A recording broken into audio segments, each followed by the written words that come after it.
You lost the bid and it sucked. And maybe you're not sure why you lost the bid, but in the back of your head, something's twirling around and you're trying to figure out why, what happened, and what could you have done differently. In this video, I'm sharing how a missed opportunity could be a blessing in disguise and what you should now focus on instead. Hi, I'm Felicia. Make sure you subscribe to the channel, hit the notification bell, and while you're here, go ahead and like this video. Subscribe, notification bell, like. Let's move on.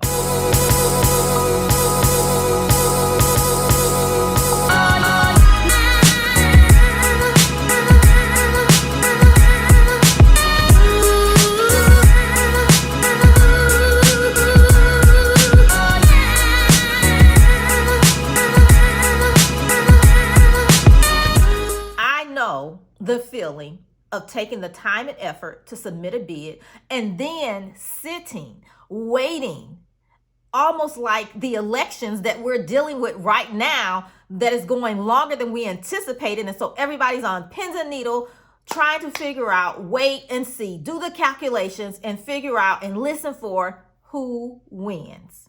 Same thing with our bids. You submit the bid, you put in the effort, the time, and then you're sitting, waiting, only to hear back, no, it was awarded to someone else. Which is why today I want to share with you, which is why I want to talk about missed opportunities and why not to look at it in the negative, but take it for what it is and look at the positive, look at the message in what you did accomplish. Make it motivation for what's next. So let's dive into missed opportunity motivation as we're dealing with government contracts. Here's why I don't want you to beat yourself up because you submitted a bid and you didn't win. Unfortunately, it's the reality. Most people don't win their first bid. Some people, it take them 3 to 5. When you're bidding opportunities, it takes a little time to kind of get into your groove, figure some things out, right? How to put your best foot forward in what you're submitting. And then it also comes into play with your pricing. Okay? It's not just your company and you having the ability. It is the full package. And sometimes it just takes a few times to submit opportunities. Maybe you don't win, get some feedback on what you could change, what you could do better, how you could present your company better, and then get back in the game. Now, when I have a missed opportunity, I didn't win the bid, I do like to decipher what I did do well and what I didn't do so well. Some of that entails me having to reach out to the contracting officer or the purchasing agent, whoever is over that particular opportunity, to get some feedback from them. One, that's called a debriefing. So I definitely want to get that and then do some internal assessments. I like to call it, I can't think of the term right now, but I like to do this at the end of all of my projects, good or bad. I always do takeaways, okay? Takeaways for me is, what could I have done better? What do I need to change? What do I need to stop doing? And then sometimes there's some things that just may need a little tweak. So I'm always assessing my actions, okay? So that's something I want you to write down. If you're taking notes, you want to write this down. If you're not taking notes, write this down. Always be assessing what you're doing, okay? If you're doing great, cool, keep doing it. If not, change it. If it's just not working at all, if it's working a little bit, or maybe it just needs a little tweak, then do that. But definitely assess, okay? Some things to look at is, did you submit everything? Was it a responsive bid? How was your pricing? What was your profit margins like?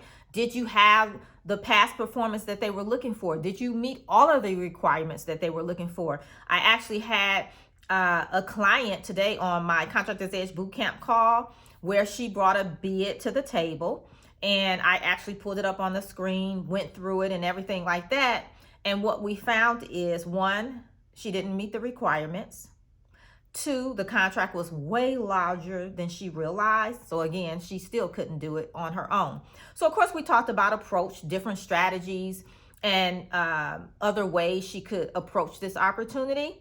But the way she was thinking was not going to work. And you have to get into a place and space where you're able to do that on your own so that you can be successful and minimize those missed opportunities. So comment below. Are you bidding contracts now? Like, are you at a place in your business where you're bidding contracts? Comment below. Yes or no? No or yes. Here's another thing I want you guys to listen to. If you're not bidding contracts at all, guess what? You don't have a shot at all at winning a contract. So you have to get in the game. I'd rather see you get in the game and do some things imperfectly than doing nothing at all. So we can always tweak, we can always adjust, and it's easier to do when you're in motion. So get in the game and start bidding some contracts. Another thing at minimizing your missed opportunities is being able to look at a bid and see if you have a shot at winning it. Inside the Contractor's Edge Bootcamp, I do share my go, no-go formula that we use to look at bid opportunities and see if it's a good fit for you. And so what I did recently on a group call is I had the individual students send me over the solicitation. I pulled it up on my screen, shared it with the group, and I actually walked through that solicitation. It was actually an IFB, information for bid. Am I right? Information for bid. I think that's right. IFB is what it was. So they wanted a bid submitted, okay? It was about 67 pages, I think it was. But anyway, I walked through there really, really quickly, pointing out some things that the student hadn't recognized. And it was like, oh, I didn't look at that. Oh, I didn't even see that. And it's very, very important. Hear me on this. It's very, very important for you guys to be able to break down the solicitation and pull out the requirements. What I hate to see you guys doing is taking hours and hours, putting time and effort into a bid that you have no shot at winning. What I showed her in less than 10 minutes, how not only her, but everyone else in the group, because I did it for the whole group, would be able to walk through an opportunity, what to look for, so you can quickly assess whether you have a shot at winning that opportunity. Not only did I do that, but I also told her how I would even tweak some things, change a little, a few things, to where maybe my approach would be different, although I couldn't bid it myself, or meaning her, right? We're going through her scenario. She couldn't bid it herself, but there were other options available. And so I did help her see those options where she may still can get a piece of that opportunity. Yeah. So here's what I would do after a missed opportunity and to better position myself for the next opportunity and have a shot at winning. One, I would get around people that know what to do. Okay, that means if I can't read solicitations, I need to get around people that can read solicitations. If I can't put the bid together, I need to get around people that can. Okay, I got to set myself up for the win. I would start networking with people, meeting people that's doing what I'm doing as far as in my industry, as well as government contracting, whether that's offline or online. Right now, I suggest both, because offline is a little, right? Right now, we got some things going on. So do both. That way, if one is down, the other one is good to go, right? Usually they both won't be down at the same time. Hence, we see a lot of people doing Zooms as far as networking events, conferences, everything. I mean, Tony Robbins has his one of his breakthrough conferences is going to be done via Zoom. So trust me, you can still get out and network. Yeah. Start connecting with people that have contracts, because I'm sure there's some things that you can learn from them if you just sit around them and take in the information, like be a fly on the wall. You don't even have to really say anything, but surely listen. Listen for the gems that they're going to drop. Trust me, they will. And then you need to find a way to expand your resources. You should always be looking for ways to expand your resources. Hence, the scenario I gave you that we went over in the Contractor's Edge Bootcamp with one of my students. She didn't have capacity to do that opportunity anyway. So always be looking for ways to expand your resources and increase your capacity. And then the last thing I want to say is get a step-by-step roadmap on what you should be doing as you're going through your bid process. If you don't have a bid process in place, get one. If you don't have a proposal template, meaning a folder, a digital folder where you have pieces of the information that you would be putting into your proposals, so that when you're ready to do a proposal, you can now copy and paste and put it all together into one document, save you a wealth of time, heartache, headache, all of that. So you should have those things in place. Let me recap for you. One, you want to always be expanding your resources. Get amongst people that know what they're doing. Get amongst people that already have contracts, hence subcontracting opportunities. Get you a roadmap. You need to have a roadmap on how you're going to bid. So you should have your bid process. You should have a process that you're going to go through as you look at solicitations, break them down, pull out the requirements, and you should have a process of how you're going to put together your proposal. If you have those things in place, you can start minimizing those missed opportunities. So again, if you've submitted bids and you have not won, take the motivation from that it's okay, right? We all have to start somewhere, and most of us, including me, you submit those bids initially, and trust me, you don't win. So you kind of have to learn real time as far as pricing and different things like that. We just don't know what the market will bear, when we're first starting out. Inside the boot camp, I teach some other ways where you can kind of figure out pricing. So definitely, if you need help, come join us in the boot camp. But you definitely want to be aware of that could be one of your downfalls is pricing. So you're going to have to get your pricing in order as well. If you work on those things, you can definitely increase your odds at winning a contract. So here's the thing. Just because you don't win your first contract doesn't mean stop.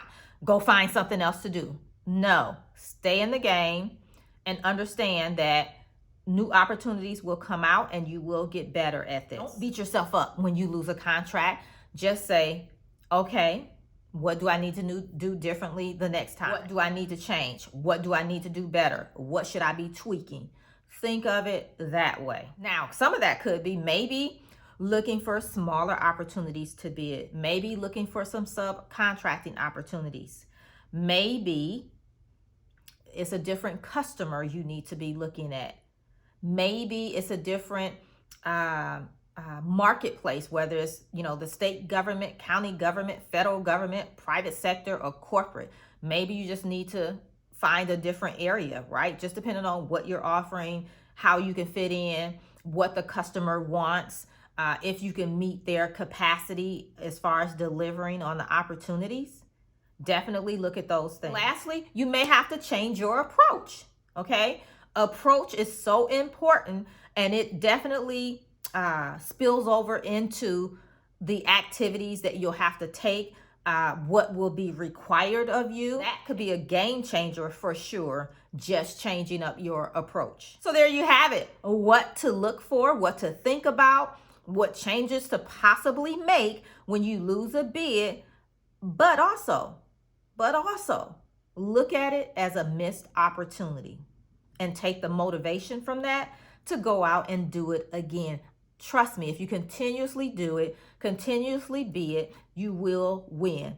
I have students in my Contractors Edge Bootcamp. They are winning contracts. Matter of fact, I just got off a call with one of my clients who just won another contract. And she told me, yeah, I didn't do my homework, but I won a contract. Okay, cool. I'm like, high five. So we celebrated.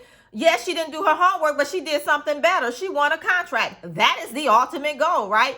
Win a contract, make some money. So I was so excited celebrating with her, and that's cool, right? But you may not win the first one. You may not win the second one. So again, just stay in the game, be consistent, and make the necessary changes, get, from the feedback that you're getting, and you will get to the finish line of winning a contract. Oh, I forgot to tell you guys. Be on the lookout for the Get Government Contracts Workshop. It is happening later this month.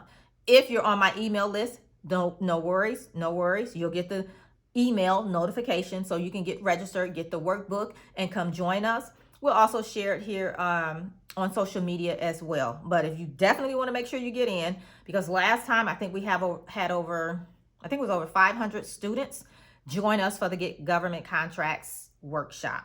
And I would love to have you, so definitely be on the lookout for that. All right. Now, if you have not, if this is your first time here, go ahead and subscribe, hit the notification bell, and all of you watching, do me a huge favor and hit the like button.